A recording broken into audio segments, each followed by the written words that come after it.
I don't know how many of you know this, but there is a title that a particular individual is chasing.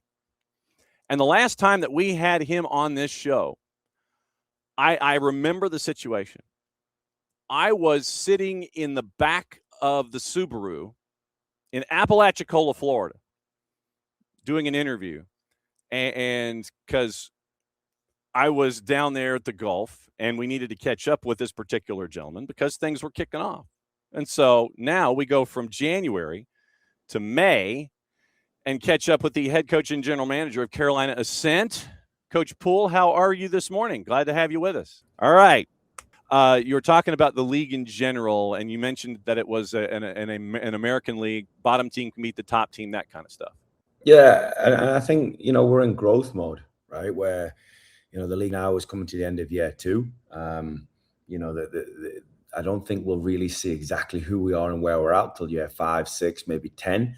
But look, we've got a really committed group of owners.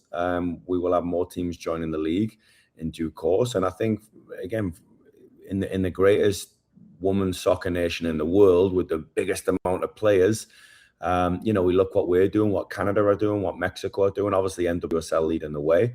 But in our region, you look, just rewind 5 years, right? Being the soccer junkie you are. 5 years ago, we're about to be at 18 NWSL teams, maybe, 10 to 12 Gamebridge Super League teams, Mexico, Canada, Caribbean. I mean, football's going crazy. And then, I'm going to cross genders for a second. And I've done this for a long time, but you're looking at 100 plus men's professional teams in this country. At one point, there were 8, right? Mm-hmm. So I think the landscape in general is booming, and I think we're kind of following suit with that. What have you learned as a part of this build from the ground up about yourself as both an administrator and as a coach? Wow, I think that's that could be a dissertation. I think hey, we got time and space, brother. That's all. It's all good. All right. So from a building the club standpoint, I think it's a really good process to go through. To start with a piece of paper and a table and a chair, and to start to build a club, build a roster, build a front office, build an identity, all kind of buzzwords. So to actually go through it is pretty cool. And I'll tell you right now, I'm sure I've made tons and tons of mistakes, but I think that's the best part about it. When you start with something new, you can create something, you can kind of build it in using your experiences and using others. So for that standpoint, it's essentially we're still on that building journey, still figuring things out day by day, still making mistakes. But again, I think as long as anything, you don't make the same mistake twice, you keep moving forward. But if that's rooted to your identity, to your non-negotiables, to really who you are and connected to the fabric of the Carolinas, I don't think you can go wrong as long as you're coming from a place of good intent. So building a club, something I never thought I would do, a skill set now that I can put on the resume and say, yep, done that, been there, that's interesting. Here are all the mistakes I made, but here are the 3 or 4 really good things that we did and we created. Well, and I mean, your history is the college game in the Carolinas, a lot of time involved with the WNT and a lot of U's that were in front of the rosters that you were a part of when it came to coaching. And you mentioned just how it's been the last 5 years and everything. What about there specifically with Carolina and the build? How have you been able to, or how successful have you been in fragmenting yourself and splitting yourself off to be like, okay, I got to be the coach here, I got to be the the GM here, and then they mix, and then you might be thinking about one thing while you're doing the other. How hard is it for you to kind of split your person into like sections so you can focus on what you need to focus on? Yeah, I think that there is that is it, right? So I think there's a shelf life to how long you can do this for, right? The bigger the organization gets, right? Now we're at 70 employees, right? And, it keeps growing and growing. And I think the bigger an organization gets, the shorter the shelf life is to have a dual role of head coach and general manager. I think in the short term, in the building phase, I think it's a great idea. And I'll give you a real example. So even right now, we have a championship game coming up in clear enough 48 hours. Mm-hmm. I can think of nothing else, right? But now I've got board meeting, marketing, we've got player contracts, we've got end of season meetings, we've got, people want to know, hey, what does next Tuesday look like? And the football part of me, the football coach says, we have a game on Saturday, and it's so it's difficult, but the bigger we get, the more we need, the more problems come up, the more things that need to be solved. And so I do think it has a shelf life, but I think in an initial growth of an organization like us, I think it's actually a pretty smart move. How difficult is it for you to delegate and or have the trust in the individuals that you have assembled around you, whether we're talking the coach version or the GM version? It's like, no, I got to focus on talking to a morning show in Atlanta. I got to focus on that as coach. I got to focus on getting us ready on the field. I got to put the off the field stuff over to the side. Or, when you have a break, I got to assemble players and get ready for a season. How difficult has it been for you to sit there and either delegate or put stuff off to the side so you can focus on being that other person? Yeah. So I don't think it has been difficult. I think it's essential. Mm-hmm. Again, for me, we have an amazing staff, front office, support staff, coaching staff. And I've always set this out, and it's in writing, which is good. This has to function if I get hit by a bus, right? This can't stop if I'm done. So for me, even from a team standpoint, coaching standpoint, I have to be confident in the people around me. From a general manager, GM, team, business, contracts, compliance, I have to be confident in the people around me. And, that's how we kind of set it out with all the departments, from marketing, ticketing, you name it. So I think it's not how difficult. Mm-hmm. It has to be done. And I think I've learned to be even better at it. I don't think you can ever be prepared to be ready. Like, ready is a mentality and a mindset. Action and steps are real things. And I think people spend a lifetime in a career trying to be ready. You're never going to be. So you have to make decisive actions and steps forward, and you have to trust the people around you. And, I'm getting a bit deep, but it's like relationships, right? If you go into a relationship skeptical, you'll remain there. If you go into a relationship and open yourself up and say, hey, we're going to do this, I'm going to put it on the table. And that's what we've done from day one with our staff, with our ownership. So not difficult, because it's essential. It has to happen. And if I get hit by a bus, nothing changes. Philip Poole, multiple business cards with Carolina Ascent as they get ready for the Gainbridge Super League final coming up this weekend, where Ascent take on Lexington in Lexington. When you look back at this season, has there been one thing or multiple things that have been pleasant surprises for you along the way, whether it's been individual effort that you may not have anticipated, somebody stepping up into a role that you didn't anticipate them doing, off the field stuff, getting to a title game? What have been like the pleasant surprises this year for you?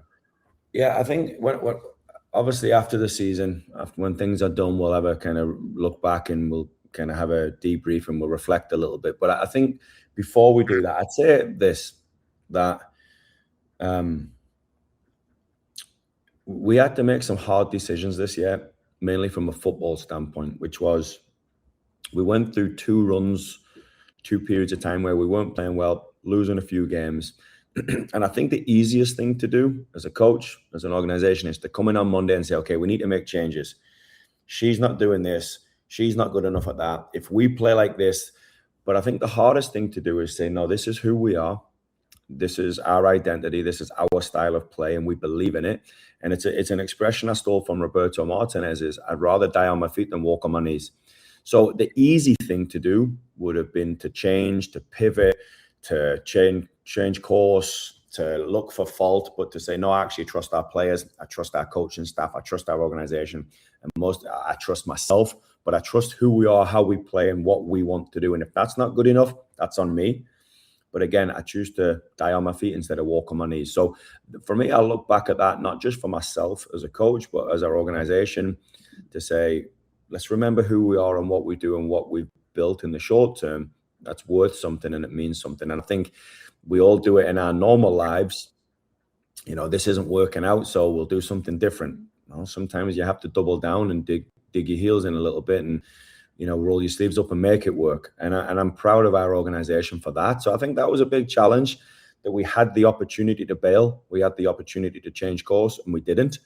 And I'm thankful that we're still on course for Saturday.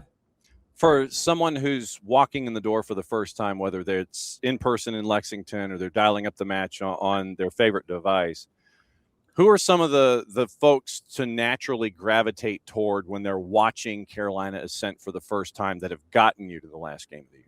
Yeah, we've so from year one to year two, we retained the most players in the league. So we kept the core together, and it's something we talk about, right? Like championship teams, they win, championship teams lose, but championship teams are consistent, not just in results, but in performance, behaviors, process. So we kept a really good core from last year. Jillian Aguilera, last year's Defender of the Year, Golden Playmaker this year. She stayed on course she's another, all-league selection. Jillian Aguilera epitomizes kind of what we do. We have some big names back from last year, and Mia Corbin and Jenna Butler and Addison Merrick, and the list is long. And then this year we integrated some new players, and we did it in the January transfer window. So brought in some experience in Tyler Lucy, won multiple NWSL championships. Shea Groom, career speaks for itself. Ava Cook from Chicago and Lillian Abbott from Angel City. So to bring that core back and keep the consistency, but to integrate some experience and some quality was also fun and a challenge. So I think we got some great names, some great personalities to watch. But I think I'd probably go back to someone like Jill, who really epitomizes what we do. We can be sensational at times, and then there's times we've got to defend and dig in, and I think she'll show you both of those. And then you go between the sticks and you pick up, a little over a year ago, you pick up someone that a lot of folks in the southern part of our footprint remember from her time at South Georgia Tormenta in Sydney Martinez. And you see the talent that she has between the sticks. And obviously, you don't give up any goals. Worst thing is going to be you walk out with a point. But to have quality keepers as well to help you out at the back of the back line really has been integral for your defense too. Yeah, I think looking at the collective first, right? Last year we had the Golden Glove winner in the league, Megan McClellan, right? Mm-hmm. Crazy. Then we had an all-league selection in Sam Leshnek, right? Who done wonders for us. So the goalkeeping core was pretty strong. And then we signed Sydney, right? Sydney's done so well with Puerto Rico. I don't even think she's close to her potential still. But Sydney's been phenomenal for us in the second half of the season. It's not just the goalkeeping. It's more, she had to wait a little bit. She had to wait behind Megan, again, a Golden Glove winner in our league. And she was patient and she worked hard. And, when her chance came, she's taken it. I think the world of Sydney, so we call her Marty. It's very strange to call her Sydney. But Sydney's done great. And I think she's got more to give too. What concerns you the most about Lex this weekend, and what are you the most confident about going on this road trip to try and get a title? Lexington are great. Lexington are a really good organization, right? And for those that don't know, right, they have a men's team that are doing great, really well funded in the USL Championship, women's team that are doing great. They have a full youth academy. They built their own 9-field facility. They built their own soccer-specific stadium. And it's like a little known secret. So from an organization standpoint, Lexington are in a good spot. Good coach, good players, good people. I've got nothing but great things to say about them. And Lexington, the headline is they went from worst to first, right? Finished bottom of the league last year and won the Shield this year. Now, in fairness, it's a completely different team. They essentially reloaded the whole thing. And they brought in experience, right? And I think that's the piece where now they've got some experienced, older, more senior players that have been around, kind of been there and done it. And they play a good brand of possession-based football. So easy on the eye, good to watch, but they've got some experience. And I think they're backed by good ownership and a good club. When you look at ourselves, right, is being naive to think, we don't focus on the opponent. But we put such a heavy focus on us, ways that we can, again, sometimes I look at football in simple terms, right? We as coaches have the tendency to really overcomplicate it. And, if you put it in simple terms, is how can you get your most dangerous players on the ball in the most dangerous areas as much as possible? And how can we limit their dangerous players in the least dangerous areas as much as possible? So we know for us that we'll try and put our dangerous players in situations to be successful, and we'll try and limit theirs. But it's really about how we can do that, not really about what Lexington have to bring. Again, as much respect as I give them, more about us than them. No doubt about it. 7 o'clock, shortly thereafter, kick on the weekend up there in Lexington. Carolina Ascent the Climbers. I saw that nickname and I was like, oh, that's cool. That's kind of that's very three-dimensional when you come up with that one. I was digging that. It's always great to see you, my friend. And completely and totally just love what you're building up there with Ascent, and safe travels.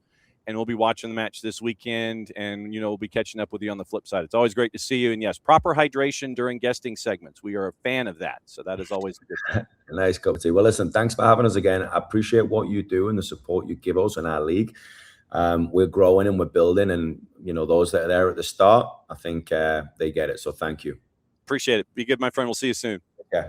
There he goes, Philip Poole, head coach, general manager, Carolina Ascent, and they're going to be traveling en masse, because if you only traveled with Coach Poole, then it would be just like him, and there wouldn't be players out there going up against Lexington on the weekend. So it is Lex SC, and it is Carolina Ascent, Gainbridge USL Super League final, and 7 o'clock on your Saturday. So have that earmarked on your favorite device. Go watch, be a part of that. And it's always great to catch up with him. Because like I said, last time I caught up with him, I was sitting in the back of the Subaru, and we were taping something because I was down at the Gulf. I was not here in the Imitation Palatial studio. I was down on the Gulf, and it was like hey, getting to know you before the season starts in January interview. But no, it's been great to see what they've been able to build there in Carolina and get them to this point. And Coach mentioned, the coach version of Coach Poole mentioned, worst to first with Lexington. And it's our friend Steve Cook is up there as well as a part of the whole build. And it's great to see everything going on up there. Once again, last game of the year, Gainbridge Super League, 7 o'clock, Saturday, Bookham Dano, Aloha. So there we go. All right. So it's always great to catch up with Coach Poole and find out what's going on. So left back, Allie Brown from Lexington. She's going to be joining us later this afternoon. We'll air that in tomorrow's show. And she's been causing problems for everybody in the Super League from the back line. Rookie out of the University of Tennessee. And she will be the other half of the equation, catching up with her at 4 o'clock this afternoon. So that is that is half of your Gainbridge Super League preview, catching up with Coach Poole and find out what's going on there with their build this season in Carolina. Some of the coolest gear, though. Some of the really cool gear. And I'm probably going to go very, very poor in their pro shop. So, yeah, Lex SC and Carolina Ascent. 7 in a row, 7 on the spin for Carolina heading into this matchup tonight on Saturday night. So it's good to know that they call her Marty. So Sydney Martinez. It's always when we saw that, obviously it's another natural gravitation point. But yeah, signing her and having her be a part of things, and her 8 starts, and I think her goals against is 1 in her matches. But yeah, it's always good to see where folks that we see them grow and get to their next stages, and to see Coach Poole sit there and say that Sydney Martinez has some other things that can be accomplished. She's not finished yet with her curve, so we'll keep an eye on that as well.